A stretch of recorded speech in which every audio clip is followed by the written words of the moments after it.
Greetings from the 25th annual Asifa L'Tovas Kupas Ezra of Rockland County. This year's Asifa is exclusively dedicated to a new program called the Aim Habanim Fund. This is to help single mother families in our Monsey community. Tonight, we will bring to light the plight of these single mothers, widows, divorcees, and women that are waiting for their get. Together, we will show an unparalleled display of Avas Chesed to the most deprived members of our greater Monsey community. After much studying this subject, we found, for reasons unknown, that universally there's very little exposure concerning this critical issue. Therefore, we deemed it necessary to go virtual in order to bring attention to Acheinu B'nai Yisrael nationwide. It was just a mere few weeks ago that we sat on the ground and mourned the destruction of the Beis Hamikdash. We read the Eicha, which was authored by Yirmiyahu Hanavi, as he described in detail the pain and suffering of our exile from our homeland.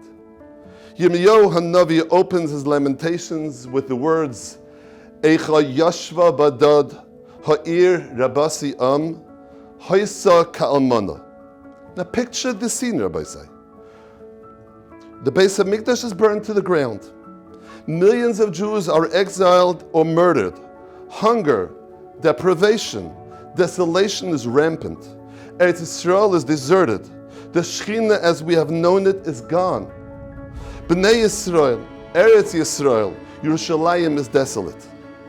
Yirmiyahu finds no other word to depict the scene, only Haisa ka'almana.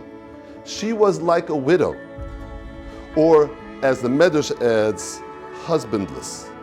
The epitome of aloneness is the woman without her husband. The day the almana gets up from Shiva, or the day the divorcee receives her get, in many instances, she becomes the mother, the father, the breadwinner, and the homemaker. She makes Kiddush and Havdalah alone. She conducts her Seder alone. She becomes her son's Gemara tutor alone. She builds her Sukkah alone. She must register her children in yeshivas and camps alone. Her children are alone. Shabbos meals alone. Yom Tov meals alone. Lighting Hanukkah candles alone. Yes, alone, alone, alone. Tonight, we must all declare to these families, you are not alone, never alone. We are here to support you with all your needs. I would like to hand over this mantle to Reb Nachum Siegel of the famous Nachum Siegel Networks, who will serve as our master of ceremonies of tonight's most informative and vital event. Reb Nachum Siegel. Hello everyone, and thank you to Rabbi Mashinsky and Simcha Herbstman and the Presidium and board members of Kupath Ezra for again including me in this important and worthy program. I will be encouraging you all through this hour to support Kupath Ezra at the website kupathezra.org. And this year we are asking that everyone pay special attention to the Aim Habanim donate link at kupathezra.org and by dialing 1-888-MITZVOS, 888-648-9867.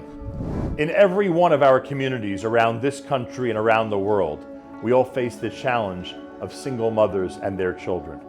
It's a subject that's essentially taboo. We don't discuss it much. Tonight, we will discuss it, and with representatives of different communities from around the country. We must do everything in our power to spread the word about the situation that single mothers and their children are in and discuss how we can help them. Up next is our roundtable discussion about this very topic. Joining me tonight is a distinguished panel, 3 individuals who are going to help us understand the situation in our communities. Rabbi Yosef First is Executive Director of the Chicago Chesed Fund. Welcome, Rabbi First. Rabbi Daniel Drandorf is Clinical Director of My Extended Family, which is founded in Flatbush and is now in many different areas of our community. Welcome, Rabbi Drandorf. and Rabbi Mordechai Newman, Director of Behavioral Health Services for Hamaspik of Rockland County. He is here as well. Thank you for joining us, Rabbi Newman. We're going to start by asking each of our panelists to describe from their vantage point the situation with single mothers and their families, the specific group that Aim Habonim is helping. Rabbi, first, what can you tell us about this situation? Single mothers is a very painful topic to talk about. It is extremely neglected by many, and people are not aware of the gravity of the situation. Whatever reason a person became a single mom is not our business, but the bottom line is they are a single mom. And they are struggling because they don't have someone to talk to, and their kids are struggling. That means that most cases, I would say just about all cases, there is serious therapy needed for the children that they suffer. Another issue which lays on a bigger load is that most parents nowadays is a two breadwinner family. And when you only have one breadwinner and they have to juggle the job of being a parent and with the whole load of bringing in parnasa, it is almost impossible to run a normal life. And people feel that, well, they think it's their own fault, or they just don't think. If people would realize that these people, how much they need the help and how much would be the center of their attention, that they should try and help out a little bit more, it would make a huge difference in their life. It's not going to fix the problem, but it'll be a nice band-aid to the situation that they know other people care about them. And we should point out, we're here in Rockland County, but you're from Chicago, and you could attest to the fact that many communities around the United States and the world are facing this exact same situation in their own community. Correct. Rabbi Drandorf, what could you tell us about what's happening with single mothers in our community? Sure. So first of all, thank you so much. This is a wonderful opportunity to speak together with so many refined people. I found over my years at my extended family that single parents, like I first said, come in so many different shapes and sizes, and they're coming from so many different places.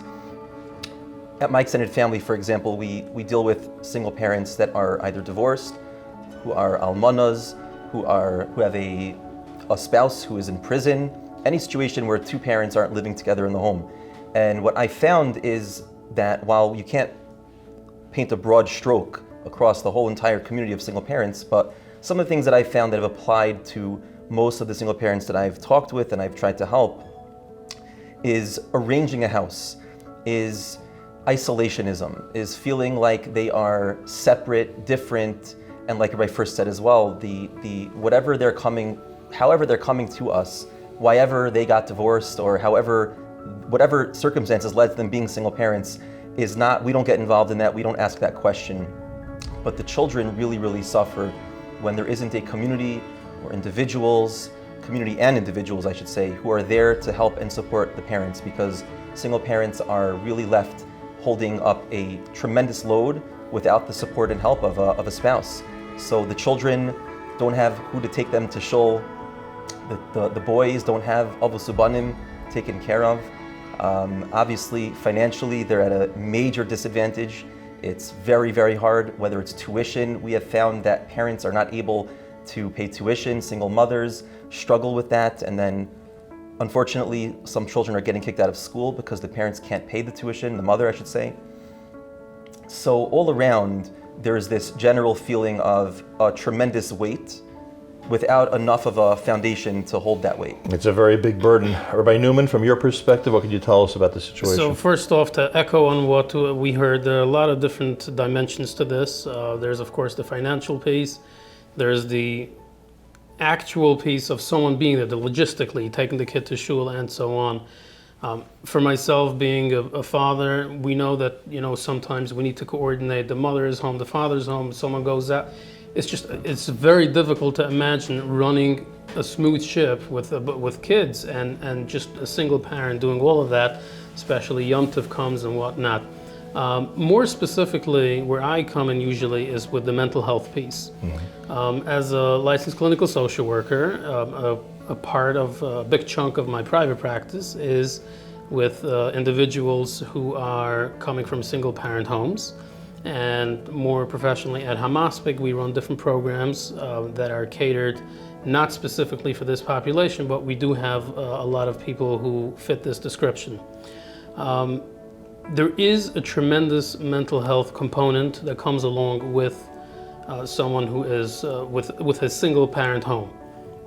Whether there is an actual underlying mental illness which is part of the equation, which caused some of this, or even without any official mental health diagnosis, just by virtue of someone growing up in a single parent home, the support, the extra support they need, the guilt, the shame, the often bullying that comes along with it, the support that the mothers need, the entire household, all of the kids, the mother, the entire system needs to be guided and supported by professionals, and sometimes by support groups or outings for the kids and so on.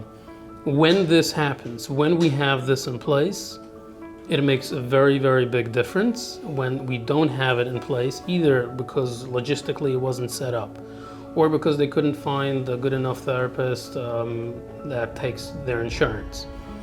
Whatever the reason, or because of stigma, whatever the reason is, when it's not set up properly, we see it and we see the results, and it's heartbreaking. It really is heartbreaking. Our panelists have described isolation and loneliness and how these mothers go through their day and their week and their month with a big burden on their shoulders. And the question now is, how do we help them? Well, one answer is pretty obvious. There's financial help that is needed, and needed desperately. And it's one of the reasons we're all gathered here tonight, to plead with everybody to help with the Aim Habanim program and to make it financially viable. But now the question is, what other remedies, some of which we've alluded to already, can we do for these children and these mothers in our community? Rabbi, first we'll start with you. When you think of remedies, things that the community can do, what comes to mind? Well, money is definitely a good first. Oh yeah. But it doesn't solve everything. But I think caring and showing you care makes a big difference. I've seen people that when they go to Avos Habanim, they always call the neighbor to have situations, take their kids also. Yeah. Whenever they're going on an outing, they always take somebody with, send extra kugel over Erev Shabbos, extra supper, just as showing you caring, even if you don't have the money for it, but the caring makes a big difference in these people's lives. We are thinking of you. One of the most important messages you can give to anybody in a situation like this, but especially... And by thinking of them, they feel they can open up to you as well, which is also a very part of the mental health part, which people can feel they can open up to people. Sure, and we talk about finances and making sure to get as much help financially as possible to these mothers, but what you just described doesn't cost a lot of money. What you just described just is a really... smile. Exactly, just about reaching out. Rabbi Drandorf, what comes to mind when you think of how we could help solve this problem? Sure, so what comes to mind for me is what I hear a lot from people in the community, and I know we have amazing organizations that are helping this population. Many of them, thank God. Yeah, and the thing when it comes to organizations is that organizations are packaged in a certain way to try to help as many people as possible, and it's not always perfectly focused for each individual. And there's not really a way to deal with that on the institutional level, but when we talk about individuals, like everybody first was saying, when people on a person-to-person basis are able to step up and recognize that there's a neighbor, there's somebody in the shul, there's somebody somewhere in the community that needs help. I've heard from people who are worried, they're nervous to talk to go up to in any way bring to light that this person is a single parent, and they think they're doing a chesed for the person. They think, oh, I'm going to remind them of their pain, I'm going to remind them of their suffering, I'm going to remind them that they're a single parent. And I always tell them they are reminded every single day of the challenges of their lives. They don't need you to remind them. But what they do need from you is support and help and to be there. So if people can move past that nervousness, that worry, that anxiety of coming to somebody and reminding them, whatever that means, but to offer, like I first said as well, the Avos Habanim, who's going to take the boys to Avos Habanim, a ride somewhere. Single parents are constantly wondering, how am I going to get the kid to and from this place or that place, after school activities, a melamed that they sit with after school. These things are just the basic day-to-day things, and to think about that, what does my neighbor need, what does my chaver need, what can I do for them, and to go and approach them, and it's okay, and a smile, and it's okay to talk about it. It's not taboo. It shouldn't be taboo. And I think the more that happens, the less the isolationism is going to be such a factor for some of these single parents. Rabbi Newman, part of your expertise is therapies and consultations for children so that they can open up about these issues. When it comes specifically to the kids, what remedies do you think our community should be aware of? So first off, I think there's a lot of education that is needed, that we need to infiltrate in the communities, basically in terms of not to feel stigmatized. So there's the part where we ask others not to stigmatize those who do have it, and then we ask the children themselves, the families, the affected families, not to be ashamed, not to feel guilty, and when there is a service available, go get it. Don't be ashamed. If there's a trip that such kids from such families are privileged to go to, jump on the wagon. Don't say, no, I'm going to feel marginalized. You need the support, get the support. It's that simple. There are services available. Sometimes people are just so overwhelmed that they just blank out when they think of what services I can't apply, the different forms, red tape. So there is something in the state of New York where a care manager can be provided for someone who is eligible and someone who has Medicaid. Anyone who has some kind of a mental illness can be adjustment disorder with a little anxiety, which anyone who goes through a divorce qualifies for that. There is this care management program provides a care manager which ties it all together, provides services. Each child can have a care manager. The mother could, if it's a single father, the single parent can have a care manager who's there to be an advocate for them and to link them to community services, to social services, eligibility services, and that's a good start. There are clinics that have very good programs in addition to therapy available for free. Again, sometimes a care manager can help in initiating it and advocating for them. There are certain services available for free. It's not going to solve all problems, but it's a very good start. We've been emphasizing the fact that Kupath Ezra felt it necessary to literally open up a division specifically for the single mothers and their children. And it's one of the things that we've been emphasizing all through tonight, and will continue to do so throughout this entire campaign. Who would like to address that specific issue of why it is necessary to literally separate this type of fund, to literally separate this group of people in our community in order to emphasize just how much help they need? I'll jump in. Sure. So I happen to sit next to Rabbi Mashinsky in shul, and sometimes, when there's a case that comes in which has any kind of mental health element, he'll ask me and we'll consult and we'll try to come up with a resource. And it just kept on happening again and again and again, and usually it's tied to single parenthood. And it's just something that happened. I don't know what the national statistics are, I don't know how all that works, but it's on the rise. It's definitely on the rise. And Kupath Ezra being a triage center where people call when they're not sure what services are available. Right, on so many services and issues people will call, right? Right, so they reach out to Rabbi Mashinsky, and we worked on numerous complicated cases where, let's say there's a parent who goes off the derech or whatever it is, or one of the things I do is with court custody cases, supervision, all of that. That's another whole piece that they have to deal with. That's a whole other. Takes up a lot of time and resources. So through that, it was basically realized that Kupath Ezra has stretched itself thin, and they really need a separate division just for these cases. Right. Rabbi Drendorf, what about the last year, the whole COVID experience? That must have put an additional layer of pressure on every family, but specifically this group as well. Yeah, it certainly did. And everybody was feeling isolated during COVID. So isolation on top of isolation. And just to add to the point about the financial aspect of it, the obvious Sar HaShava from all single parents is that there's a single breadwinner in the house. So right off the bat, you're going to have a much higher percentage of single parents who are struggling to make ends meet. Right. And I think that's probably one of the big reasons why I think Kupath Ezra or any organization should have a special unit or designation for single parents, because it's just almost across the board, unless there's some special support that comes from the family, a wealthy family member, something like that. Otherwise, typically single parents struggle financially.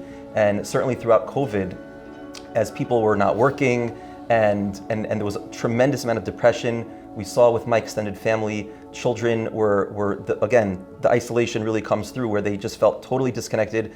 We did all kinds of Zoom programs for kids over the course of that time, which all mechanchim can say was really not ideal. Was not ideal. But we did programs for children throughout COVID, and you couldn't really connect that way. It was very, very hard to really connect with the kids.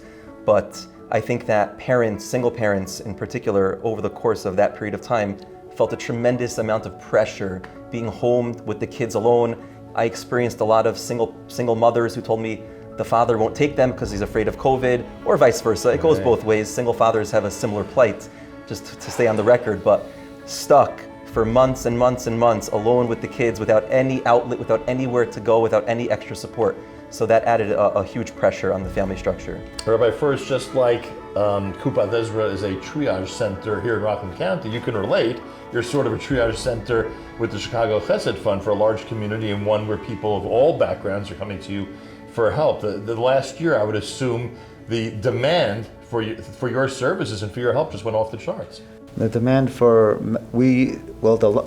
we have a very good government, so they're giving a lot of food to everybody. That's true. And a lot of unemployment, so we stepped in a lot with the mental health part, and we started doing new initiatives, helping out in Chicago, trying to help out more and more kids that are suffering from anxiety and depression, because we saw that it was on the rise after discussing with all the schools, and we came up with different initiatives to help out. But it's definitely a huge problem, which we don't see going away tomorrow. And even food and government help, sometimes people need to know how to get it and where to go. And they'll call you and say, we're desperate for what's being offered, we just don't know how to obtain it. Navigate it, right. Right, exactly. How to navigate it is right. I want to thank Rabbi First, Rabbi Drandoff, and Rabbi Newman for joining us tonight.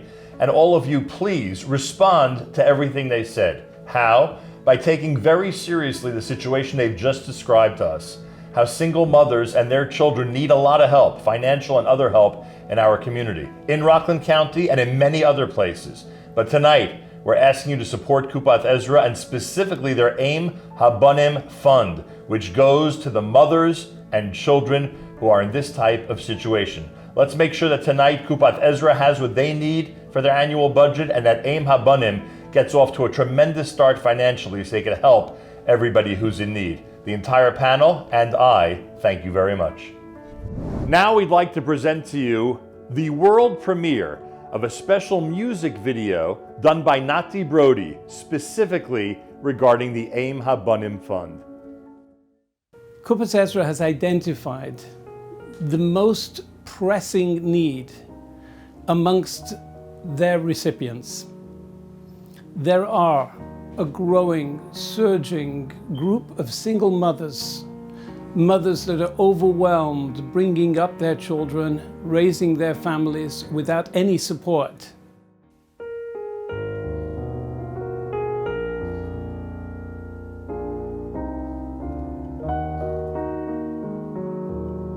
Mommy dear, tell me please why it is that you cry. And when you notice I'm there, wipe the tears from your eyes. Then you smile and you say, it'll all be okay. But I see how you worry and struggle each day. The house is dark 'cause you're at work. When we come home from school, and on Shabbos there's no one to take me to shul. When there's a test in Gemara and I ask for your help, you sadly reply, I should try by myself. Mommy dear, is it hard when we complain that we're cold, that the heat's been shut off, that our clothing is old, that our friends have a daddy while we're all alone? Is it hard for you, mommy, to be on your own? Is there someone out there who can see our plight? The mothers and children who cry in the night, who can let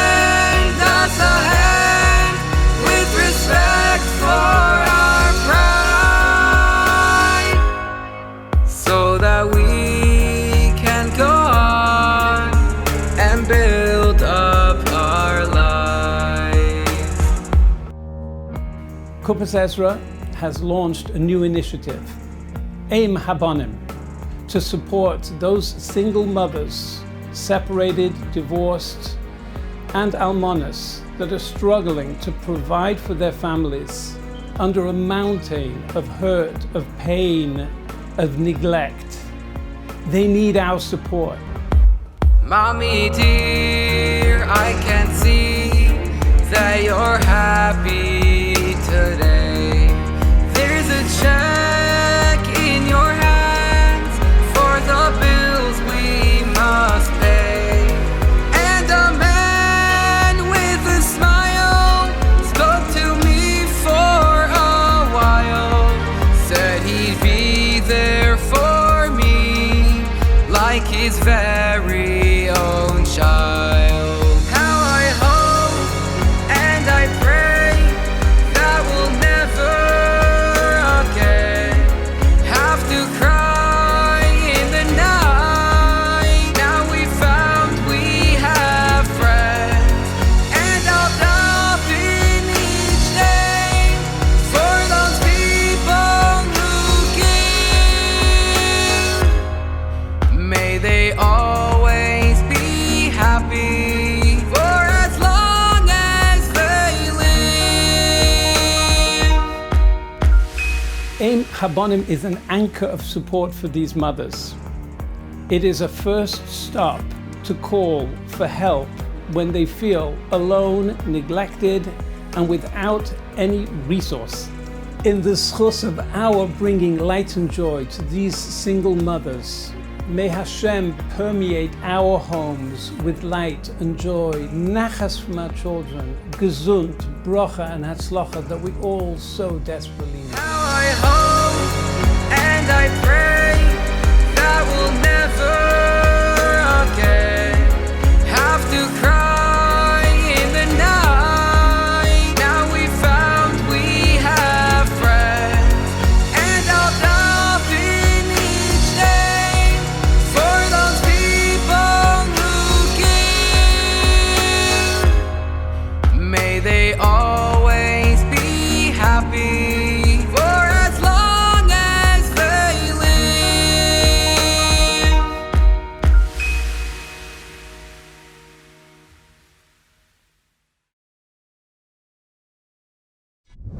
What an inspiring and beautiful video. After seeing that, you're probably asking yourselves, what can I do to help Kupath Ezra? What can I do to help the Aim Habonim Fund? Well, for a donation of $10,000, someone can adopt a family and take care of the annual needs for people in this challenging situation. But there are also other ways to help. There are smaller donations that are welcome and necessary in order to help these families. For a donation of $100, you'll be providing milk and diapers and basic essentials for a family. For a donation of $360, you could take care of the gas, water, and electric bills, basic utilities for a family each month. So whatever you can afford, every single donation will be used to help these families in a very practical manner. $100 milk and diapers, $360 for basic utilities, and if you can afford $10,000, you can literally adopt a family at that rate and help them all year round. We ask that you give now. Go to kupathezra.org, kupathezra.org.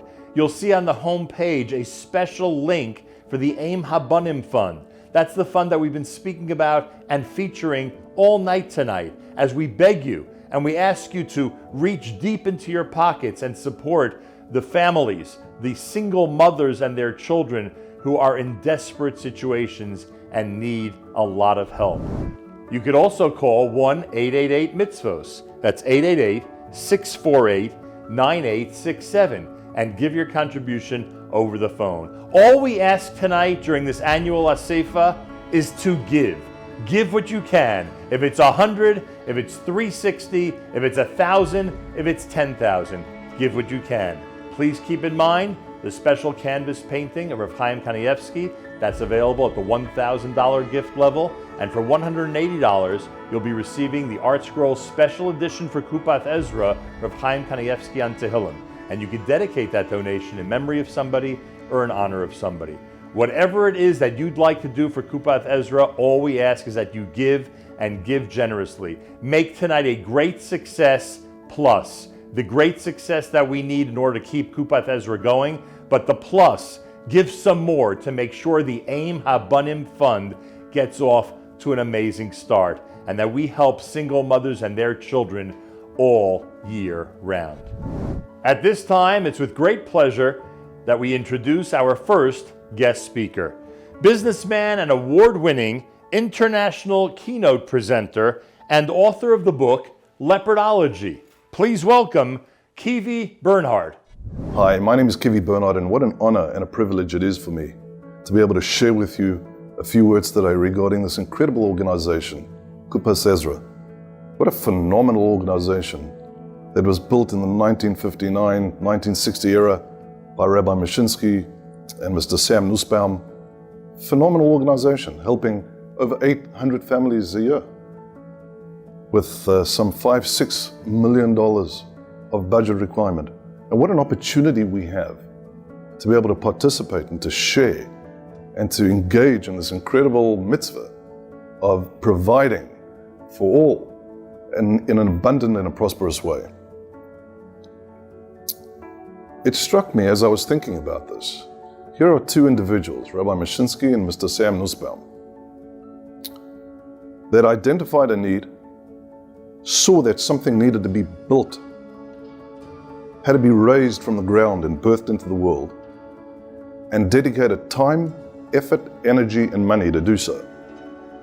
And as I was percolating this, and as I was thinking about it, I was in awe of that which they took time out to build. They identified this as a need, and they said, this we will build. And so they have, into what is today Kupath Ezra. And I'm just thinking this. The world has literally turned our lives upside down. COVID, tragedies, things collapsing in front of us.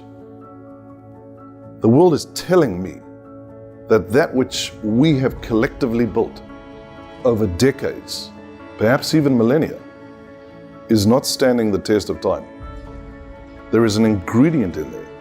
There is something that was left out of the engineering design process, perhaps on a spiritual, perhaps on a metaphysical level, that needed to be in there, that was not in there.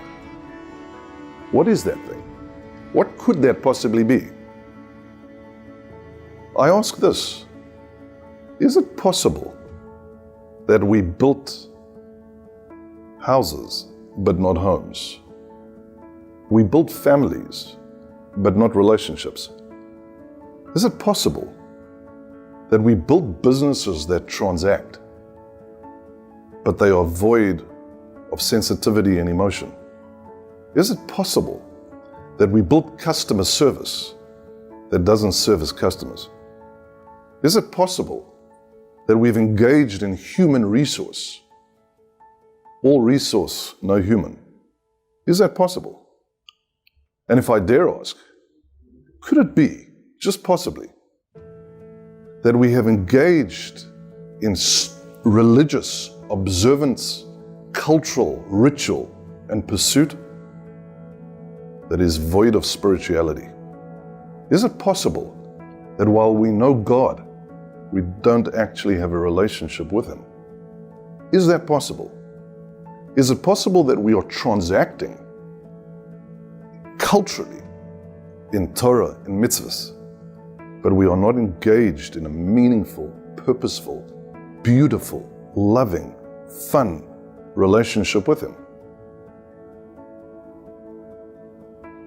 Many years ago, I was speaking at an ING conference at the MGM Grand in Las Vegas. And as I came into the sound check in the late afternoon, they introduced me to a gentleman, tall gentleman, whose name was Mr. Raymond Berry. And the meeting planner called me aside and said, that's the celebrity Hall of Famer, Mr. Raymond Berry. And being the good South African I am, where the only sports we play and recognize is the game of soccer, I said, fascinating, what is that?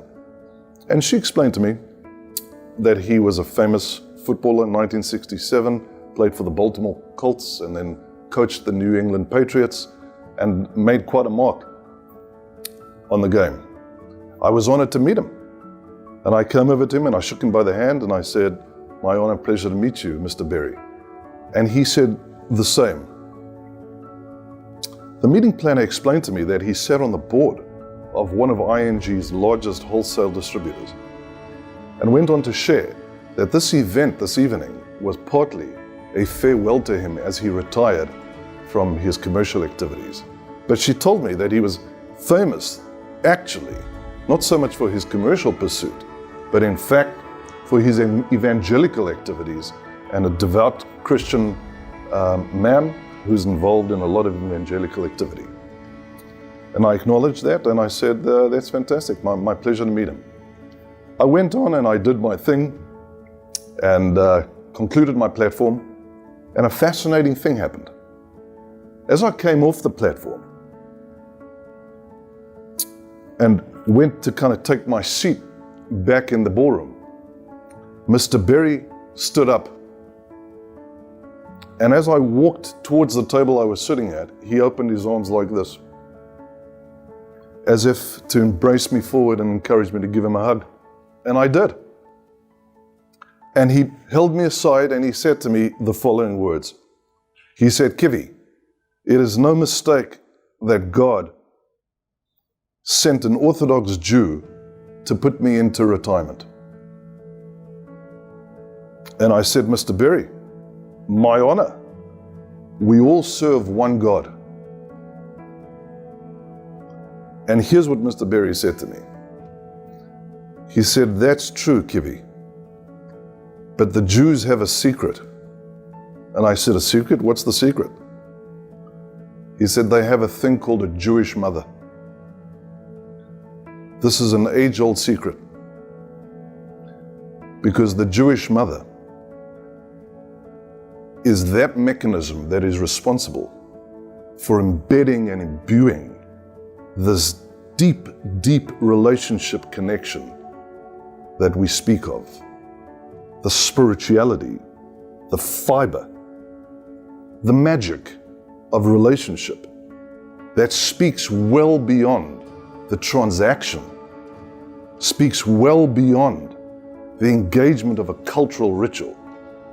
That soft tissue, that connectivity, that relationship, that love, for which it is actually all designed, lives in the hands of the mother of a home. And what an incredible honor to be able to announce to you and to share with you this huge effort that Kupas Ezra has embarked on with the launch of the Ein Habonim project that specifically focuses on upholding and supporting divorcees, single mothers that are unfortunately a reality in our community and can often feel extremely isolated and sidelined from mainline activity in the community. Here is an organization that is taking time, taking tremendous effort to identify this and to deal with it in a very healthy, balanced, organized way that is full of love and compassion, to bring these people support, to bring these mothers the opportunity to imbue their children with this dynamic of spirituality, even though the circumstance of their home might not be fully complete or perceived as such. What a beautiful thing to support. But as we step away from the detail of the message, perhaps we can give some thought to the larger message at hand. We have an incredible opportunity as we rebuild our lives, the world around us, our communities, our organizations, our cities, our synagogues, and our homes, and our marriages, and our relationship with our children.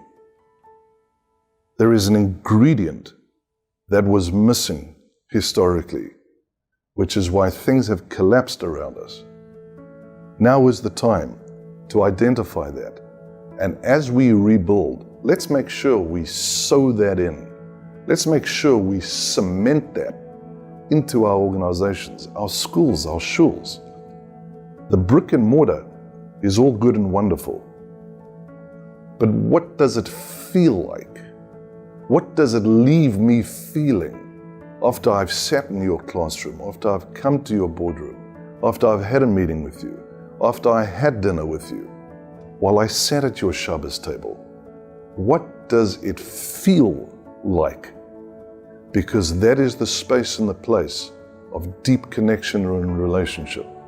May Hashem bless us all, that we are able to take this wonderful, amazing opportunity we have, this breath of fresh air that Hashem has given us, to now re-emerge and build with joy and with passion and simcha. And I simply leave you with this. A key absolute must that has to come into your new building design. My business partner and I always share, simcha is not negotiable. The Kupath Ezra annual budget is $5 million. They are helping 1,000 families with that budget, and the number of families each year continues to increase. Kupath Ezra needs to designate $1.8 million to help 180 single mothers and their children over the next year. If you've designated a specific amount of money to help us tonight, a specific sum to give to Kupath Ezra, I ask you, and we all ask you, to please double it or triple it. Give more. We want to make sure that the AIM Habanim Fund is as strong as possible, and the money that's necessary to support single mothers and their children in our community is there for them. Think about all the things that you know about what Kupath Ezra does for those 1,000 families in the community that they help. All those services are continuing, but now we are giving special attention to single mothers and their children. That's why we need you to support Kupath Ezra like you always do, but then to give even more, to stretch yourselves a bit more so we can continue to add services and help more and more people in the community. Next up is our Divrei Chizuk. Please welcome Rabbi Naftali Reich Shlita, Mashpia Ruchani of Yeshiva Torres David of Monsey. The Rambam in Hilchas Matnas Anim tells us, Kol Bnei Yisrael Achim Heim. We're all one family. Shenema, Bonim, Atem, Lashem, Elikechem. We're all children of Hashem Elikechem. V'im lo yirachem ha'ach al ha'ach, mi yirachem alav. If a brother is not compassionate to his brother, who is going to take mercy on him? The Rambam interjects Hilchas Matnas Anim with a plea from the heart. Im lo yirachem ha'ach al ha'ach, mi yirachem alav. Kupath Ezra is our family. For over 60 years, Kupath Ezra has been extending their hand, each month distributing checks to the most needy in our midst. There's a family that grows quantitatively. Each family expands. But a family has to expand qualitatively too. And Kupath Ezra, our extended family, is growing qualitatively with a quantum leap forward, with the establishment of AIM Habanim. AIM Habanim is here to take care of those single mothers in our midst that are crying for assistance, crying for help. They need the emotional support, much more even than the financial support. They need a steady resource that is there to support them as they raise their families on their own. The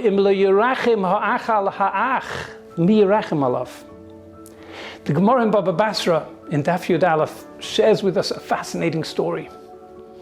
There was an individual by the name of Binyamin Hatzadik. We don't know which town he lived in, but in the town that he lived, he was the Gabbai Tzedakah of the town. And he distributed all his money each day, each week to the most needy. And a woman approached him, a woman with 7 children, a single mother, and she said, Panaseni, give me panosa. And he said, the coffers are empty, the kuppah is dry.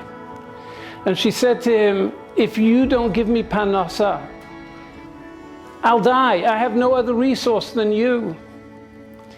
And Binyamin the tzaddik said to her, even though there is nothing in the kuppah, I'll be mefanes you mishali. Come to my home, be part of my table. A short while later, the Gemara tells us that Binyamin the tzaddik was deathly sick. And there in the Beis Din Shel Maila, the Malachei Mala, the Malachei Morim stormed the heavenly tribunal. And they came before Hashem. And the Gemara tells us they said to Hashem, how can you let Binyamin HaTzadik die? Wasn't he mefanes that woman and her children? Kol hamatzil nefesh achas mi Yisrael ki'ilu kiem oilam malei. One person is a whole world. Miyad, the Gemara tells us, immediately, Kora le'gzar dinoi. They ripped up his gzar din and they allocated for him another 22 years. The Gemara is sharing with us something very beautiful and very deep. This Binyamin was distributing tzedakah for many years. So much so that attached to his name was the word tzaddik. He was recognized as a tzaddik. But there is tzedakah and there is tzedakah. There's a time where we can allocate resources to other people, financial resources, and there's an extra midah, something very crucial and very critical, where we actually step into the poor person's shoes. And when Binyamin HaTzadik assumed personal responsibility for this woman, it was Kora le'gzar dinoi. My friends, we're on the cusp of Elul. We're about to approach Rosh Hashanah. And we're begging Hashem, Zachrenu l'chaim, melech chafetz b'chaim. Life takes on many forms. Yes, we are alive. Yes, we want to be nichtav v'nichtam in a sefer hachaim. But there's a quantity of life and there's a quality of life. We want to live connected to the source of life.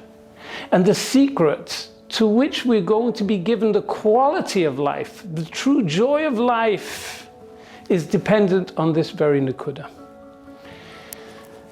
This week, we read Parshas Re'eh, Re'eh Anochi Noisin Lifnechem Hayoim, Bracha Uklala. Bracha Uklala. And the Pasuk tells us, towards the end of the Parsha, the secret of how we can experience Hayoim Didina on Rosh Hashanah, Bracha and Chayim, rather than Klala. The Pasuk tells us, "V'samachta lifnei Hashem Elokecha." When it comes to Yontif, it comes to Yomim Tovim, we're in a state of joy. V'samachta, Ata uvincha uvitecha v'avdecha v'amosecha. There are 4 segments that surround our family table: our sons, our daughters, avdecha v'amosecha, those that are close to us, our employees. And then the Pasuk enumerates another 4 segments. V'halevi asher b'sharecha, those needy b'nei Torah, the Levi asher b'sharecha. V'hageh v'hayosim v'ha'almona asher b'kavecha. And Rashi tells us, HaKadosh Baruch Hu is sharing with us the secret of how we're going to access the source of bracha. Hashem says there are 4 around my table and there are 4 around your table. Around my table, there is the Levi, the Ger, the Yosim, and most difficult of all, the Almana that is surely alone, that has no one to turn to. And in these 4 segments, if you take care of mine, I will take care of yours. Because we're one family. And if you recognize, Bonim atem lashem Elokeichem im lo yirachim ha'ach al ha'ach mi yirachim alav. If you're my children, then I'll be your children. We'll be together, one family. I want to share with you in closing the words of the Meshech Chochmah, beautiful words that he tells us, he shares with us in Parshas Emor. In the Psukim that talk about Rosh Hashanah, we find the cycle of Chagim described, the mitzvahs of each Yontif described in Parshas Emor. And there, on Rosh Hashanah, we find Vayedaber Hashem al Moshe Lema. Hashem says to Moshe, Dabel b'nei Yisrael lemer b'chodesh hashvi be'echad lachodesh yir lachem Shabbosin zichron trua mikro kodesh. It's the day of Rosh Hashanah, a day of blowing, a day of reckoning, a day which is going to establish how the whole year is going to progress.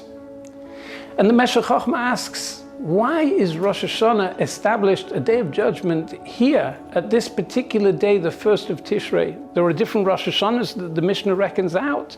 And Rosh Hashanah could well be, and maybe better placed, around Pesach time. Why was it established the day of judgment on Rosh Hashanah, the 1st day of Tishrei? Of course, this is the Hayom Haras Olam, the day the world was created. But the Pasuk tells us much more, he says. Because the Pasuk before, where it ends the mitzvah of Shavuos, interjects with one Pasuk. After telling us, that there's a day of Shavuos, there's a Pasuk that tells us about Matnas Aniyim. When you harvest your fields, and this Rosh Hashanah is the time of harvest where every farmer is bringing in his crops. We have mitzvahs, peah, leket, shikha. You should leave for the poor, for the ger, for those that don't have sources of support.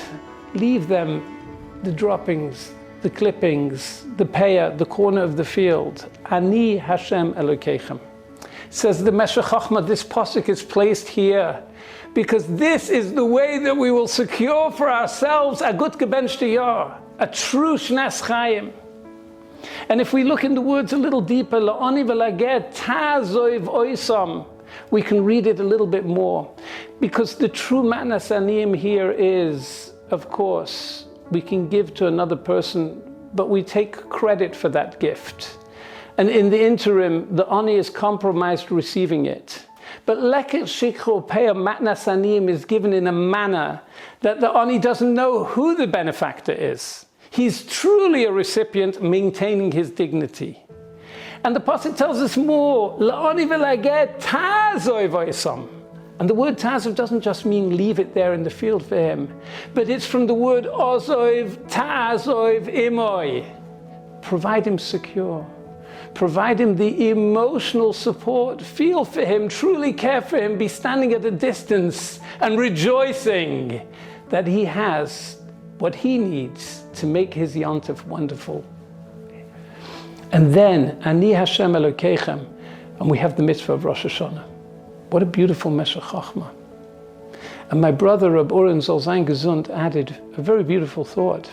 Because the Gemara at the end of Rosh Hashanah tells us on Rosh Hashanah, Imru lefanai Malchios. We are enjoined to say before HaKadosh Baruch Hu Malchios, to coronate him as our king. Kedei shetamlichuni aleichem. And the Gemara says, how do we know that? From where do we know that we have to make HaKadosh Baruch Hu our king? And surprisingly, the Gemara brings this pasuk, Ani Hashem Elokeichem. I am Hashem your God. Make me your God. But one second, this pasuk is talking about Matnas Aniyim. It's the pasuk before Rosh Hashanah. And this comes to teach us that no, Rosh Hashanah begins. Securing for ourselves a good year begins when we take care of the ani and the ger, ta'azoiv oisam. When we take care of HaKadosh Baruch Hu's mishpacha. And if we want to think critically and honestly, which segment in our community needs our support, emotional, moral support, more than anyone else, it's the single mothers, because they are truly alone. We like to defend ourselves. We like to psychologically ask why. We like to rationalize why we're not there. Well, we have our reasons. We don't want to get involved. It's hard. We have to give an extra measure of emotional support. Our job is not to ask the whys. It's to be wise. Because when we transcend our rational mind and we're there, the Rebbeinu Shalom says, if you're merachim ach al ha'ach, we're one family, Hashem says, you're my family. And I will secure and guarantee for you a good gebenchte Jahr. And so, as we read this week in the Parsha, beautiful words, how HaKadosh Baruch Hu tells us to give charity, to give tzedakah. When there is amongst you an evyon me'achad achecha, treat him as your brother. He's the one single brother, he's the achad achecha. He's like your brother, he's like your family. He's one with you. It doesn't say just simply posoech. It doesn't suffice to open up my hand and provide financial support. Posoech tiftach. There's the letter of the law and there's the spirit of the law. There's the quantity and there's the quality. Nosoin titein. Give, but give more than giving. Give the emotional support. And Eim Habanim is opening up not just the financial kuppah, but it's welcoming the almana and her children to our table so that we're one with them and we can provide a true source of emotional support for those in our community that need it the most. And with that, the Pasuk guarantees us, Ki biglal hadavar hazeh yivarechecha Hashem Elokecha. In this merit, we'll be zoicha to a shnas chayim, a ksiva v'chasima tova, not just to be inscribed in the book of life, but to be chosum, to be one with Hashem, locked in the source of bracha, and we'll be zoicha to a year of nachas, simcha, bracha. At the website kupathezra.org, with the special Eim Habanim donate link, that's where you could support the new and urgent initiative that helps single mothers with their needs, from basic living expenses to therapies and medical help and programs for children who are in these delicate situations. Give generously. There are hundreds of mothers in our community who are trying to do it all on their own. They need our help desperately. Please give now to Eim Habanim at kupathezra.org and 1-888-MITZVOS. Tonight we have a special offer, special gifts. For each donation of $180, you'll be receiving a special art scroll edition of Rav Chaim Kanievsky on Tehillim. You can dedicate and have printed in the book a special dedication in honor of somebody or in memory of somebody, $180, and you'll be receiving the special edition of the art scroll Rav Chaim Kanievsky on Tehillim. For a donation of $1,000, you'll receive a special Gishlei canvas of Rav Chaim Kanievsky. Please donate now. A beautiful gift at $1,000, a wonderful gift at $180. We need your help. We need your support. Please give now. Ladies and gentlemen, you've just watched an incredible hour of the Kupath Ezra 25th Annual Summer Asifa. Every one of you, I am sure, wants to give and give generously. You want to make sure to keep Kupath Ezra going, and you want to make sure that in the brand new year, Eim Habanim and the Eim Habanim Fund gets off to an incredible start. We need your help. kupathezra.org. kupathezra.org. There's a special link on the homepage for the Eim Habanim Fund.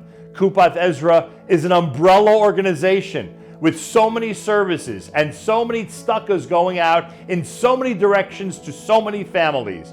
But now they have designated a specific amount of money just for single mothers and their children.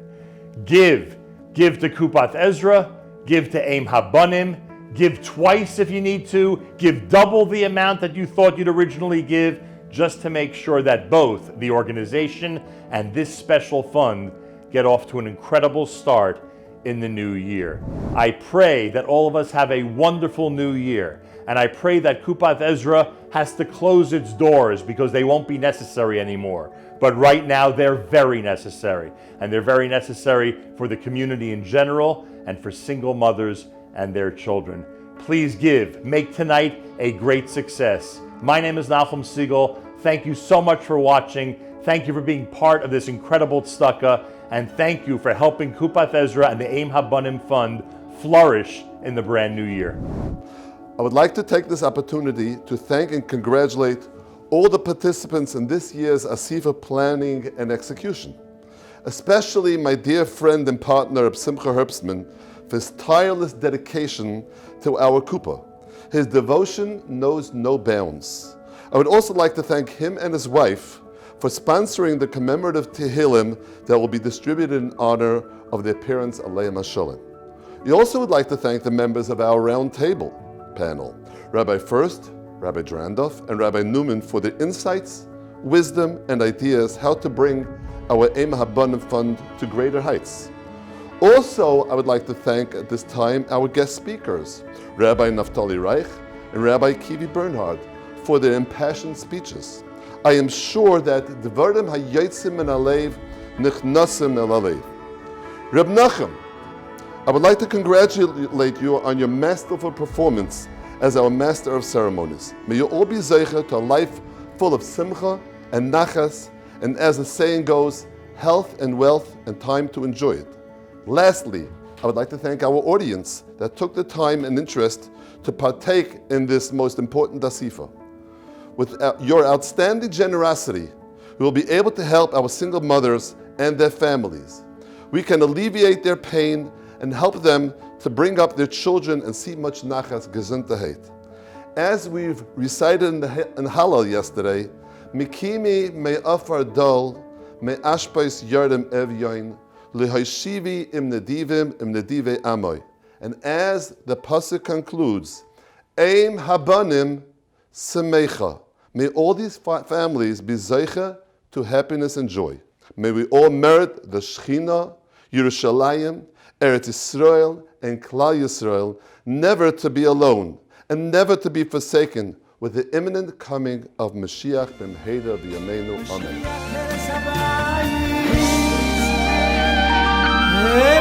Amen.